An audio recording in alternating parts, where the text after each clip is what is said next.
The Premier League season. Hello and welcome to Matchday Live. It is a trip to a very sunny South Coast this evening for our first midweek round of the season. Now, joining me in the studio is Zach Jalab.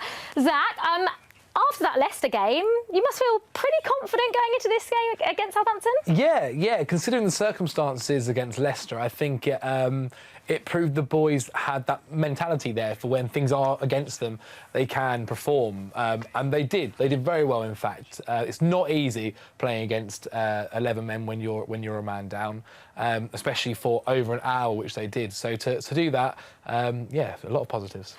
And I felt like Stamford Bridge was quite nervous watching that game, but rightly so, because even when you go down to 10 men with 20 minutes to go, it's difficult. But to play over an hour with 10 men, like you say, it shows the mentality, it shows the character of that side. And they had to really dig in for that result, didn't they? Yeah, 100%. I think at half-time, you can kind of tell they're a bit like, what do we have to do here? Obviously, I think Thomas Tuchel definitely got messages down there into the changing room. I thought he might have been able to go down himself. And, yeah, they managed to put that into play. I think Raheem Sterling, Ruben Loftus-Cheek, a lot of the guys put in a lot of effort, a lot of running, trying to cover that other position, especially with Leicester as well. They were kind of making Chelsea do a lot of running. And then when they scored as well, Leicester were like, OK, let's put even more in an attacking sense. So, yeah, really impressive, and obviously for Raheem Sterling as well to get his first goals, and the way he did as well was fantastic for sure. We'll get on to Raheem Sterling because we want to look at him in a little bit more detail, obviously scoring the 2 goals. But another player I'd like to talk about is Kai Havertz. Now, I saw an interview with him pretty recently that says, his game, he likes to just watch football. And if you watch football, you almost appreciate more what he does. But against Leicester, it was his runs off the ball, his holding up the ball, which when you're down to 10 men and you have that number 9 in that position, you absolutely need them, if only, to do that. And he did that really well, didn't he? Indeed. He was one of the players that worked so hard as well. I mean, there's a stat that he's made the most off-the-ball runs already in the Premier League this season. And it shows the work rate that he's doing, and it shows the kind of way Thomas Tuchel wants him to play, especially against Johnny Evans as well, such a strong defender, and trying to win that ball physically and then take it forward and dribble with it is not an easy job, especially when you're a man down. But yeah, he's a guy that I think if you appreciate watching football and how off-the-ball runs are made, rather than just maybe just seeing the highlights, you can understand what kind of character and the way Kai Havertz plays. And he's a guy that fits the system, and at least at the moment, especially with what Thomas Tuchel wants him to do, he's not necessarily always there for the goal scoring. He's actually sometimes the guy that's getting the pre-assist, or the guy that's maybe having to hold up the ball whilst the others, like Raheem Sterling and so on and so forth, Reece James, push on forward. As you saw, the ball goes from Havertz to Reece James in the back of the net by Raheem Sterling. Is a guy who, I actually think maybe gets a little bit too much stick from people who are focused too much on like goals and assists. Yeah, exactly. Whereas he mentioned it himself, he's a team player, and at the end of the day, he's working hard for the team. And that's all I think Thomas Tuchel needs. Yeah, and I think a lot of Chelsea fans on social media were full of praise of Kai Havertz, and he is one of those players that Chelsea fans more so will appreciate because of this stuff, because you know how important working hard is for the team. Like everyone says in football, talent, hard work beats talent all day long, and Kai Havertz is one of those players that we do see give 100% on the pitch, and Chelsea fans like these guys appreciate that. And he wasn't just involved in the second goal, he was involved in the chance that Raheem Sterling hit the post as well. It felt like a lot of the chances Chelsea created started with Kai Havertz. Indeed. He's a guy that I think we're only going to see more and more from, and actually now where people look at the price tag and they go, oh well, he's not scored this amount of goals that other players might have or whatever, but at the moment Chelsea aren't playing in a system which has a number 9 that is on the end of all of these chances. If anything, the person that's on the end of all these chances is normally the wingers, whether that might be Mason Mount or Raheem Sterling or Hakim Ziyech or whoever it might be, and I think you're going to see that happen more and more with Kai Havertz, where he's going to be the one that's collecting the ball deep and then playing the ball on to the winger that then gives it to the other winger. With the way Thomas Tuchel wants his fullbacks to attack and connect, Kai Havertz is always that middle piece. He's the guy that connects with every single player, whether that is Mount, Cucurella, Sterling, whoever it might be. Kai Havertz is always one of the most important players there too. Hence why starting again, Indeed. Thomas Tuchel. In the Premier League. Right, let's head down to St Mary's then, where Lee Parker is not in his usual pitch-side spot. Hello and welcome inside the visitors' dressing room here at St Mary's. The Chelsea squad travelled down from Cobham earlier on this morning. We have the kit staff and all the medical team as well, busy preparing for tonight's game. So I'm going to try my best to keep out of their way. But let's have a quick look round, shall we? And pick out a few shirts. Starting off with this man, Edouard Mendy, hoping to keep his 50th clean sheet since arriving at Stamford Bridge. Let's wait along here. Kalidou Koulibaly back in the starting 11 today, having missed the weekend win over Leicester City due to suspension. I'm going to backtrack a little bit here. And we find Mateo Kovacic. Great to see Mateo fit and back in the squad once again. If you follow us around the corner here, we've got Azpi, Cucurella, Pulisic, and this man, Kai Havertz, amongst the goals when we won 6-0 last time out in April at St Mary's. Speaking of goals, well, this man, Mason Mount, loves playing against Southampton, doesn't he? 4 in 4 against the Saints. Chuck in an assist for good measure as well. And we're going to end up, try not to trip myself up, round here with this man, Armando Broja, who of course enjoyed such a successful season on loan at Southampton last year. Well, his boss Thomas Tuchel will be busy preparing for the game in the room behind this wall here. He is expecting another stern test here on the south coast, but he for one will be very excited to be back out in the dugout once again. Thank you very much, Lee. I think everyone is very excited to have Thomas Tuchel back in the dugout where he belongs.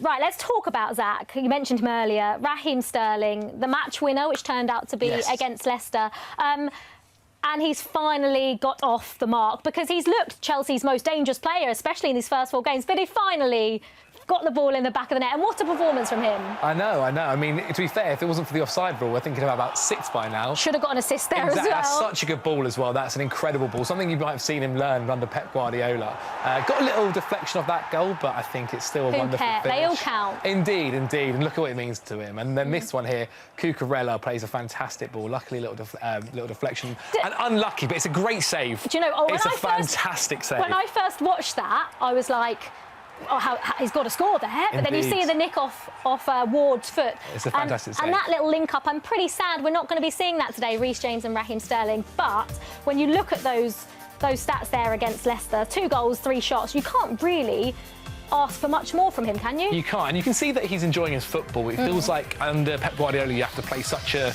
systematic way and you need to be in the right position every single time, whereas Thomas Tuchel wants you to be a bit more free and wants you to kind of work on your feet at times. And you saw that there throughout the game against Leicester. And one of the best things that I saw was that second goal.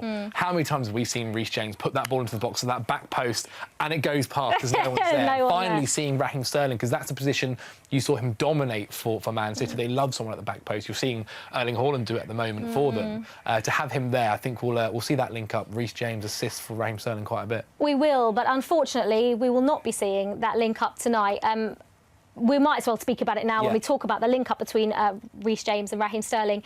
He's a big miss tonight, Reece James, isn't he? He's been arguably Chelsea's best player these first 4 games, even for, chances like that. The ball's into the box, the one for Havertz against Spurs, I think of as well.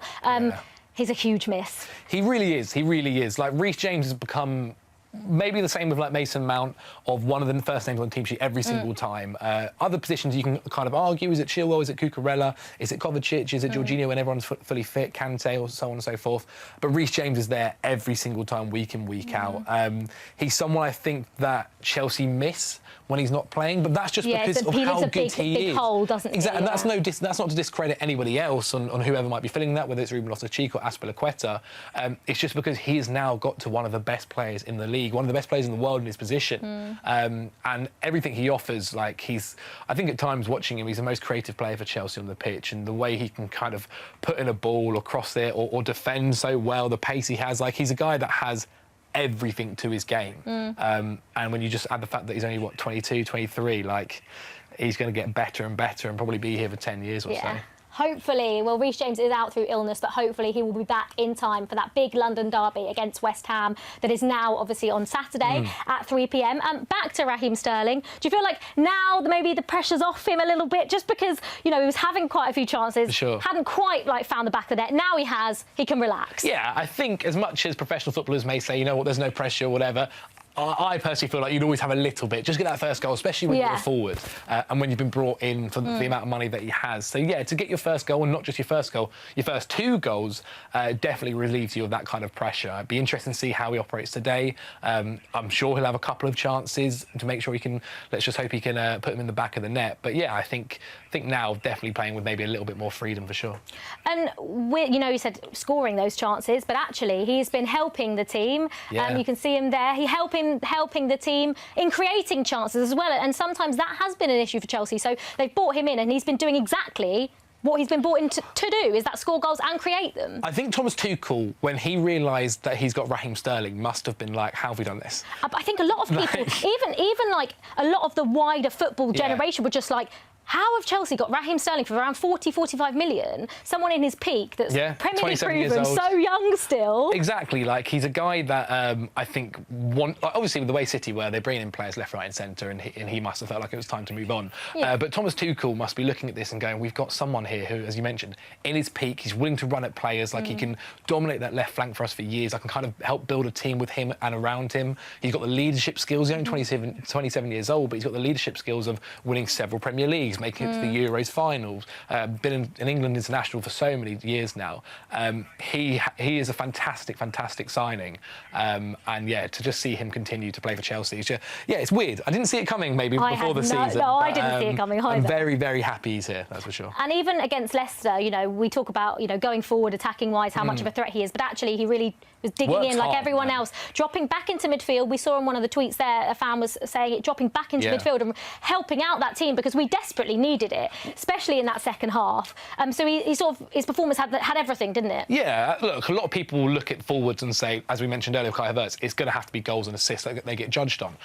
But you're right, Chelsea fans and people that watch Raheem Sterling and whatever player play regularly will be able to notice the hard work they put in. And that's something that you have to do under Thomas Tuchel. You can't just be a cruiser, really. You need to be working hard for the team, dropping back, helping out the defence. And to see him already doing that, and I guess that's something he would have also done for Man City, but to see him already doing that and doing it really well and linking up with Cucurella, another player who's brand new, like they've been playing together for seasons, it feels like, is really impressive. And whether it is Cucurella or Chilwell, who he's played with for England, I think Chelsea are going to be absolutely OK. But yeah, he's, along with, as I mentioned, Reece James and Mason Mount, he's probably one of the other names at the first on the team sheet. Yeah, absolutely.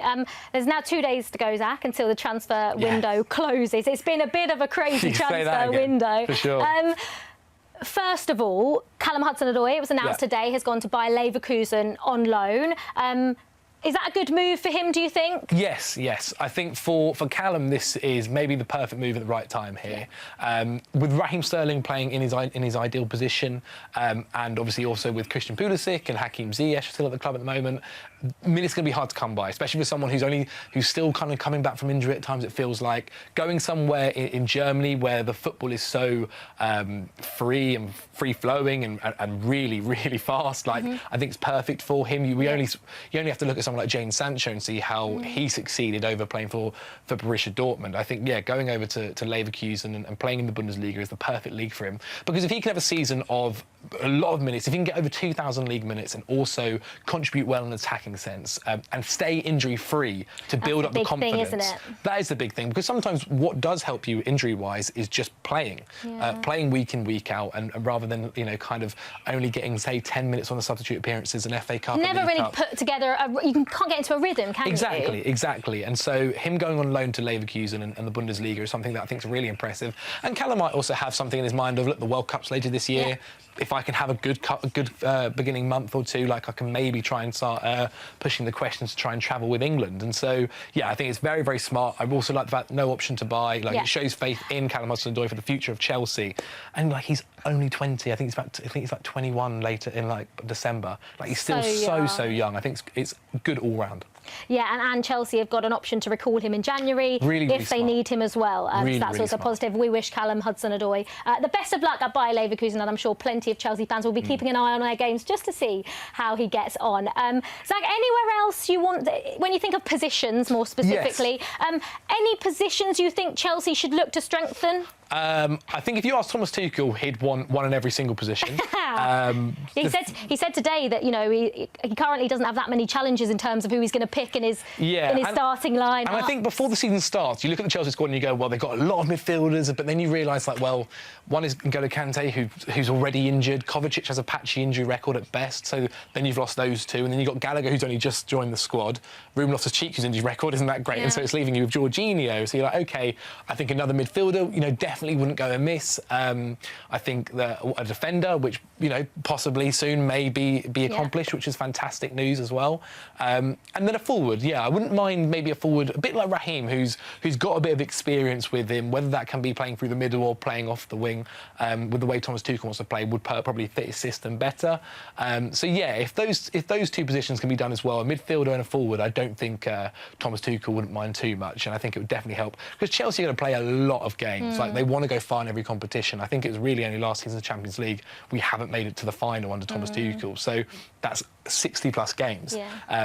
Keep in mind, you've also got a World Cup and injuries. There's definitely going to be minutes available. A midfielder, a centre-back and a forward, I think, would be perfect. And when we look at someone we've already bought in, or two of the players anyway, in that back line, Cucurella and Koulibaly. Koulibaly obviously got that red card against Leeds, but is back in the side today, and I think everyone is excited to see him start again. But Cucurella is looking like an absolute bargain already. We were saying earlier, just off air, how comfortable he looks. And he's been at the club for, he's played 3 games? Well, I think you can say this with all the new boys, Raheem Sterling, Koulibaly and Cucurella. But, Cucurella in particular. To play Thomas Tuchel's formation as a wing-back is really demanding. It's not easy, I don't think. It's not easy to learn, and the way he has adapted so quickly is really impressive. Obviously, part of that is probably playing for Graham Potter, who's a fantastic manager, a really impressive manager, and has played similar formations and positions under him. But it requires both sides. You have to be able to defend, and you also have to be able to attack. This is why we've seen Reece James be so good at it. He's done it so quickly. You would think, he's been here for a season. Like the way he's linking up with the other players, with Kai Havertz, with Raheem Sterling, with Koulibaly, is really, really impressive. And the way he's also projects himself on the pitch, like it's a guy who feels like he's been part of that squad for a while now, and if he's like that after only 5 games, like imagine what he's going to be after 6 months. Absolutely exciting times. Right, like I said earlier, it is the first round of midweek Premier League fixtures, so let's have a look at the fixtures that go ahead. We are one of 4 games that take place today. You've got Crystal Palace, Brentford, Fulham, Brighton, of course Southampton, Chelsea and Leeds against Everton. There are then 5 games on Wednesday, and then 1 on Thursday, Leicester against Manchester United to finish it all off. We love, Zach, a midweek round of Premier League fixtures. Football every single day. Doesn't get better than that, does it? It really doesn't. It's non-stop now. I mean, if you're some of the boys playing, good luck, lads. Right, on Matchday Live, Zach, this season, we've been doing a trivia question. Now, it's up to us in the studio to come up with an answer together. So we're working as a team here. Sure. You got it last week, didn't you? Mainly because of Joe. Won't lie. Joe was very impressive. I'm not sure I'm going to be as good as Joe. Right, let's have a look. This is the first time me and Zach are seeing this. Which player who went on to become assistant manager scored our first ever Premier League goal against Southampton? Assistant manager feels like a giveaway here. Yeah, I think that's the key part. Which player who went on to become assistant manager? Should we say our thoughts now or hold it till half-time? I mean, do you have any idea? Jody Morris is the one that comes straight to my mind. OK, fine. Would have been playing around that time, I feel. But we'll have a think. When was Southampton first in the Premier League, though? That's the question. You're testing my knowledge now. You're testing my knowledge. Premier League started in 92, 93-ish. Yeah. So he would have been in the team in the 90s. Yeah, but where was Southampton? Yeah. I don't know. OK, we will discuss. Yeah, for sure. We'll have a think. We will show you the answer. We will come up with an answer at half-time, won't we? Hopefully we get it right. Right, we'll be handing you over to Ben and Jason in just a second to take us through the warm-up. But first of all, let's have a look at how our under-18s got on against Southampton on Saturday. Perfect start to the season for Chelsea so far in the Under-18 Premier League South. 2 games, 2 wins, and not a goal conceded, but this will be a tough test. Pass was a little short for Murray Campbell, and Merry's managed to pinch it, and Southampton could get an early goal here. It's Merry. Deflection on that took it wide. Rudy Hughes came back to help out. Corner work short. Swung in by Charles, goalkeeper's missed it, and they do get an early goal. Jem Hewlett, the captain, becomes the first player to score against Chelsea this season with just 2 minutes on the clock. Blues just couldn't get the short corner clear. Nice ball swung in by Charles. And Hewlett had an easy task.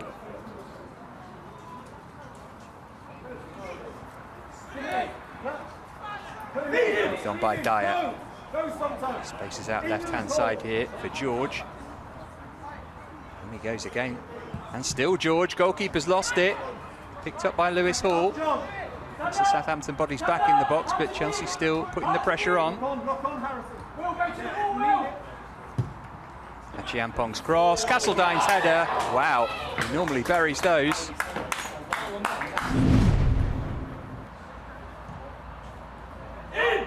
Over an hour gone. Chelsea pressing hard for an equaliser. Southampton on the attack here. And the cutbacks come through to Charles, and he can poke it in for 2-0. Southampton double their lead against the run of play. Decent finish from Charles, and Chelsea in trouble now. Good ball from Boniface. Now then, is that a penalty on Silcott Dewberry? Ref says no.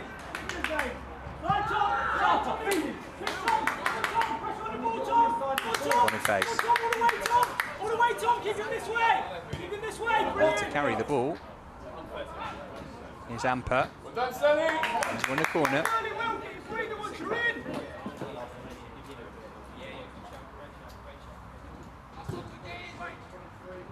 It's gone all the way through. Surely it's going to be turned in, and Chelsea do have a goal back. Achiampong's got it. And we've got 12 minutes left.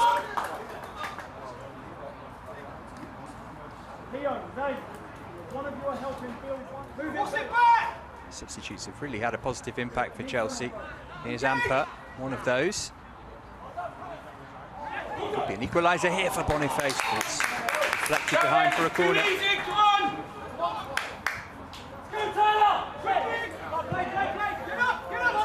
A minute of regulation time to go. Chelsea staring down the barrel of the first defeat of the season. Not if Atto Amper can do anything about it. Here he is, Amper, 2-2! And that may well have rescued a point for the Blues. Atto Amper off the bench to rescue things. Lovely footwork and a fine finish to match. Great comeback from Chelsea.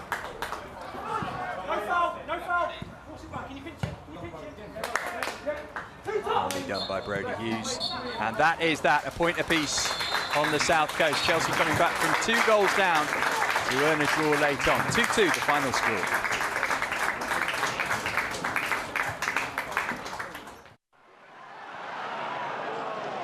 Good evening, everybody, and welcome to the warm-up with Ben Andrews and Jason Cundy with Trivago.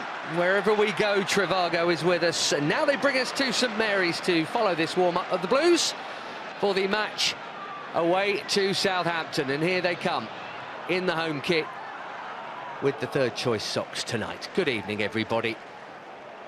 Southampton with 4 points and Chelsea with 7.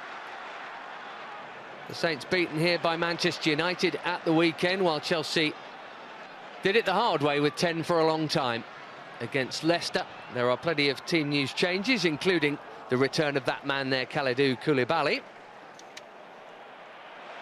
Are 3 points for 3 points, Mr. Cundy. We'll start, given that he's in shot, with being more disciplined. Silly red card, needless for him. Conor Gallagher followed it. Yes, good evening, Benjamin. Good evening, everyone. Yeah, look, back-to-back red cards always then highlights in big red marker pen discipline at a football club, in particular when they come back-to-back in the early part of the season. Look, no one needs to tell Koulibaly, a very experienced player. At that point of the game was gone. There was 6 minutes left. He doesn't need to do what he does. You saw it written all over his face. And he had to pay the price. Conor was a little different. I actually felt that Conor started the game really well against Leicester. I thought he was excellent. In fact, he was everywhere. And I think that maybe, in terms of when you talk about Koulibaly's sending off, where that really you think Yeah, that shouldn't happen. With Connor, I think we can, and I think we should forgive it, because Connor's come in. It's his second start, first at Stamford Bridge. He's a Chelsea boy, and he was all action in the first 10-15 minutes, and then he gets the first kind of silly yellow where he goes a little straight. He can actually cut the angle off and deny space. I can't remember, he actually got booked on the first one, but the second one on Harvey Barnes, it's about reading the situation. Cucurella does him no favours, and he's got a decision to make. And the decision is protect my goal, even though it's that high up the pitch. And there was a lot of work for Harvey Barnes to do. But Harvey Barnes is quick, and all this has got to compute in a very short space of time. And he's going to pay the price tonight, unfortunately, because he's not available. I'm not sure discipline is a problem.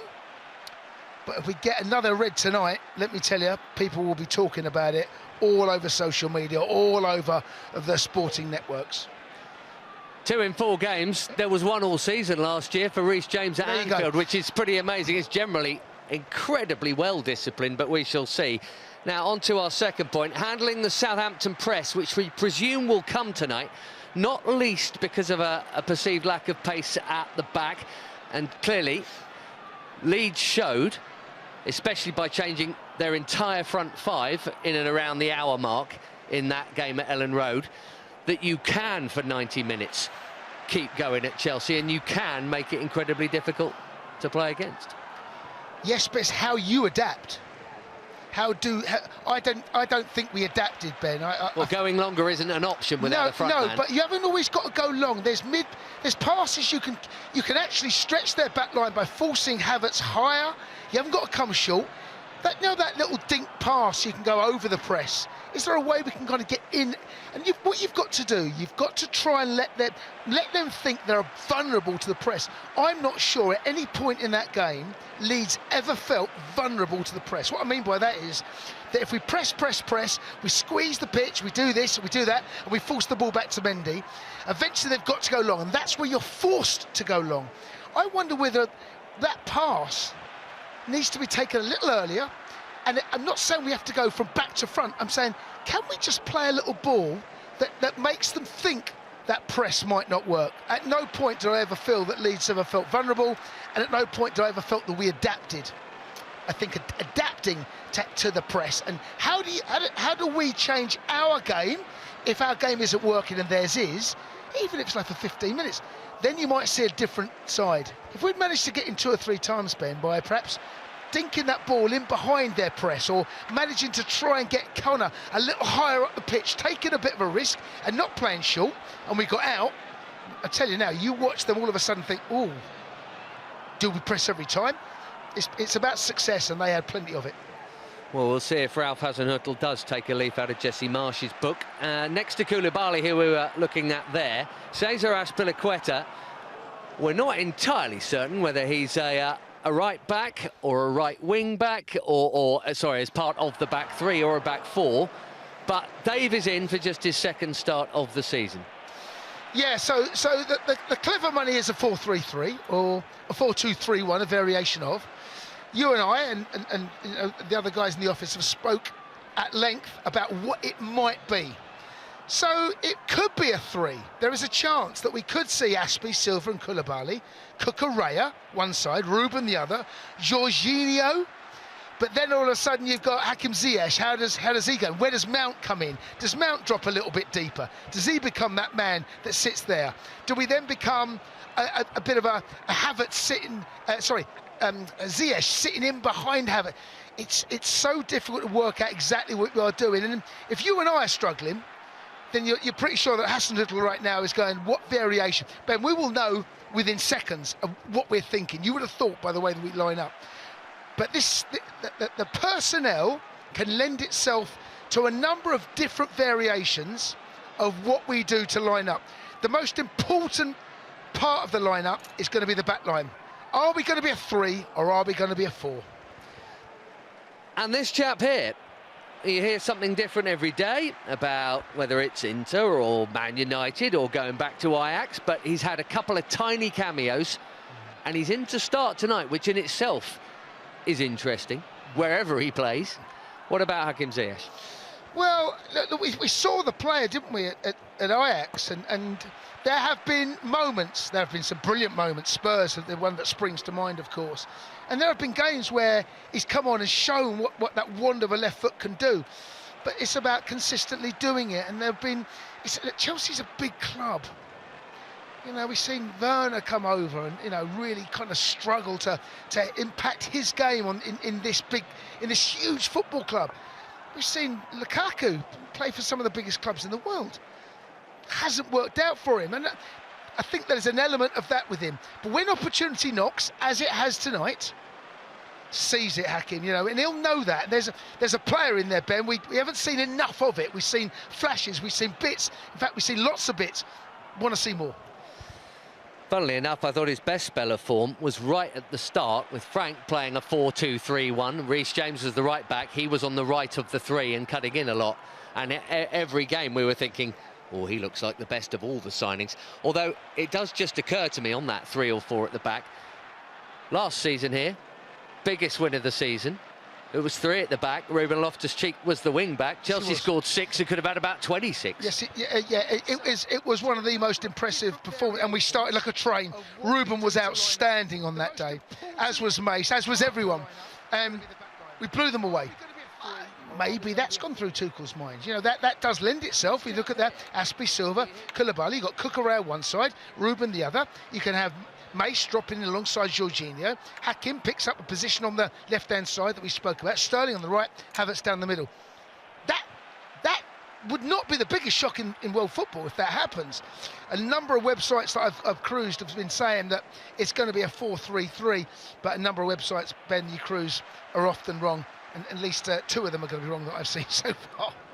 And a young bench, as you've seen there. Armando Broja back at Southampton, where he scored 9 times. Billy Gilmore, Harvey Bale, young Chukwuemeka there, and Ethan Ampadu, all on the Chelsea bench tonight. The man who'll be using them or not using them is Thomas Tuchel. We're going to hear from him right now.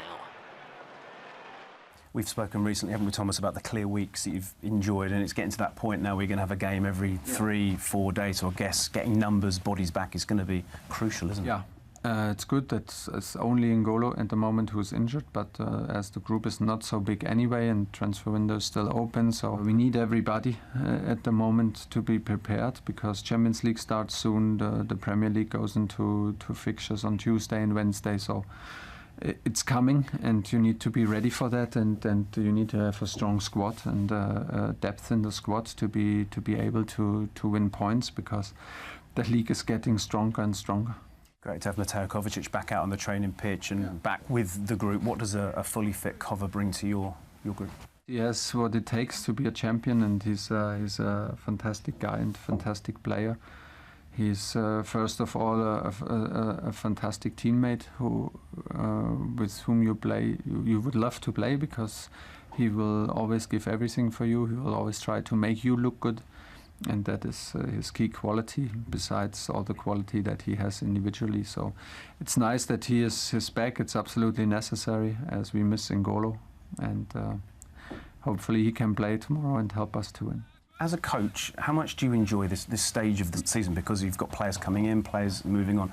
Do you enjoy that aspect of it? No, I enjoy more when things are clear. Then when things are clear, what is the group? Whom do we have? Whom do we rely on? Because from there you can build a group and the atmosphere easier than before. No more distraction. Things are clear, and everybody has no choice anymore than to focus on our goals, on our principles, and on our beliefs. So, like always, I'm happy when it's 1st of September and we know with whom we fight for the rest of the season. Not long to go until kick-off. The away end there, filling up nicely, Zach. This is a game where we were talking about it earlier. With Southampton, you just don't quite know what you're going to get. But if you can score early against them, their heads tend to drop, don't they? I'm talking the 6-0 there last season, a perfect example of that. Yeah, for sure. I mean, Southampton are a young team. They're kind of learning as they go, especially kind of midfield onwards.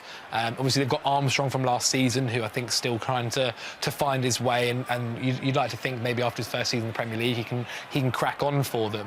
But after their signings this year, they've obviously in the summer decided, look, let's make investments for the future, and okay, if worse comes to worse, you've got a good squad to battle in the Championship, though I don't think they'll be getting relegated at all. Yeah, they've got an impressive squad. They are young. They are young, and games against Chelsea will teach them lots of things, whether that is because they go down very early or whatever it might be. Yeah, they're like any Premier League team, though. Like, they're a team that you can't underestimate. I think if you go into it thinking they're young, they're inexperienced, then you'll be 1-0 down before you know it.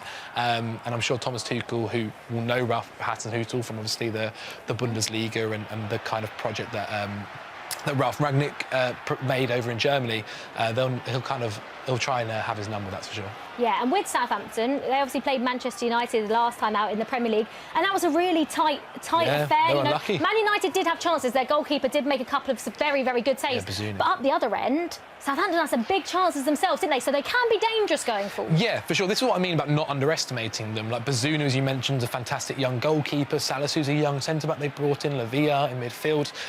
They've got all these young players who I think over time they're going to get better and better. And as the squad starts gelling and understanding each other, they're going to get better and better. But yeah, you're right. Against Manchester United, they did have opportunities. Maybe at the back they were letting in some chances as well, which Chelsea need to make sure they capitalise on, because United didn't. And maybe I think personally we're a bit fortunate to come out with just a 1-0 win in the end. It could have gone the other way. But yeah, they're also not too bad in the attack. And again, they like their fullbacks to push on forward. Kyle Walker-Peters. We've even seen obviously last season Tino Livramento is someone who was succeeding there before his injury. So I think they're definitely a team to be wary of for sure. Yeah, absolutely. I'm sure it'll be a very, very good game, of course, hoping for a Chelsea win. Now, we haven't spoken about this, Zach. Hakim Ziyech making his first Premier League start of the season. I think a little bit of a surprise, like Ben was sort of talking about during the warm-up. It seems like maybe a 4-2-2-2 formation that we've seen Chelsea play before. We're actually not quite sure, because I think whenever we watch Chelsea at the moment, you can't quite work out what formation they're playing. But has he got a point to prove, Hakim Ziyech? Yeah, definitely. I think every player, once you get a chance in the Chelsea squad, you need to try and keep your place. We saw Trevor Chalobah do that against Leicester, who looked really, really good and unfortunately got picked up a knock and so couldn't maybe feature in today. But with the way Thomas Tuchel plays his football, like, it might start as a 4-2-2-2, but like as the game goes on, it develops, and it's very much your one formation when you're defending, your one formation when you're pressing, one formation when you're attacking.